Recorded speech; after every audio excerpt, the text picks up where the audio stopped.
ఒక్కటే విజ్ఞప్తి చేస్తున్నా ముగించే ముందు, మీరు ఓట్లకు పోయే నాడు ఒకటే ఒక్కటి గుండె మీద చేసుకోండి, ఆలోచించుకోండి. ఈ మైకుల లొల్లి బంద్ అయినాక, ఈ మొత్తం ఓట్ల లొల్లి బంద్ అయినాక, ఓట్లు అడిగే లొల్లి బంద్ అయినాక గుండె మీద చేసుకోండి. మీ కుటుంబ సభ్యులతో కూర్చోండి, ఆలోచించండి. 10 ఏళ్ల కేసీఆర్ ప్రభుత్వం బాగుంటే మాగంటి సునీత గోపీనాథ్ గారికి బ్రహ్మాండంగా కారు గుర్తు మీద ఓటేసి గెలిపించండి. లేదు అనుకుంటే మీ ఇష్టం. కానీ ప్రజాస్వామ్యంలో తీర్పు చెప్పాల్సింది మీరు, న్యాయం చేయాల్సింది మీరు. మంచిగా పనిచేసేటోళ్లను, మీకోసం పనిచేసిన మాగంటి గోపీనాథ్ లాంటి నాయకుడు, 11-12 ఏళ్లు మీకోసం కష్టపడ్డ నాయకుడు ఇవాళ మన మధ్యలో లేడు. ఆయన బతికుంటే ఇంకో 3 ఏళ్లు మీ ఎమ్మెల్యేగా ఆయన్నే ఉంటుండే.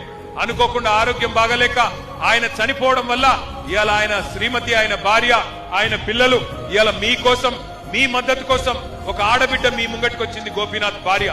మరి ఆమెను ఆశీర్వదిస్తారా లేదా మీ చేతుల్లోనే ఉంది. అవతలోడిచ్చే పైసలకు ఆశపడతారా?